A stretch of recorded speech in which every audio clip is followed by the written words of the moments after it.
বাচ্চাদের স্কুলের টিফিন অথবা সন্ধে স্ন্যাক্সের জন্য আমি বানাবো সবুজ মুগের টোস্ট।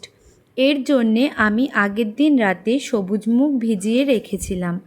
এরপর মিক্সির জারে সবুজ মুগ, আদা, গোলমরিচ একসাথে পেস্ট বানাবো, কিন্তু মিহি পেস্ট বানাবো না। এরপর এতে সাদা জিরে, পরিমাণ মতো নুন, পরিমাণ মতো বেসন দিয়ে অল্প অল্প জল দিয়ে একটা পেস্ট বানিয়ে নেব।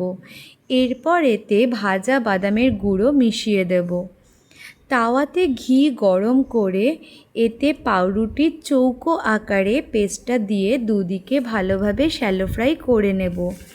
বাচ্চারা এমনিতে সবুজ মুগ খেতে চায় না, এইভাবে বানিয়ে দিলে অবশ্যই বাচ্চারা পছন্দ করবে এবং বড়দেরও ভালো লাগবে। যদি ভালো লেগে থাকে তাহলে অবশ্যই আমাকে কমেন্টে জানাবেন কেমন লাগলো। এরপরে একটা বাটিতে টমেটো সস আর মেয়োনিজ একসাথে মিশিয়ে রেখে দেব। এরপর আমি পাউরুটিগুলো ভালোভাবে দুদিকে সেঁকে নেব। এই কাজটাতে আমার মেয়েও আমাকে হেল্প করেছে।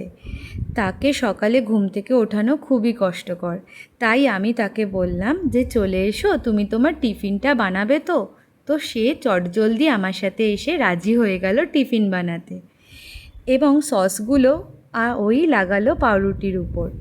এরপর তাতে চিজটা ভালোভাবে ছড়িয়ে দেব।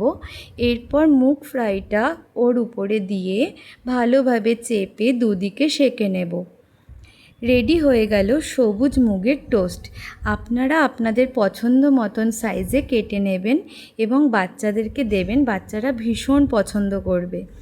আর অবশ্যই এই কাজে বাচ্চাদেরকে হেল্পে নেবেন, তাহলে বাচ্চারাও আনন্দ পাবে। এরপর টিফিন বক্সে আমি সুন্দর সুন্দর শেপে কেটে দিয়েছি, যেহেতু মেয়ে খাবে তার পছন্দ হওয়াটা খুব জরুরি। যদি আপনাদের রেসিপিটা ভালো লেগে থাকে তাহলে অবশ্যই একটি লাইক, কমেন্ট আর শেয়ার করবেন। আর যদি এখনও সাবস্ক্রাইব না করে থাকেন তাহলে সাবস্ক্রাইব করে দেবেন। ধন্যবাদ।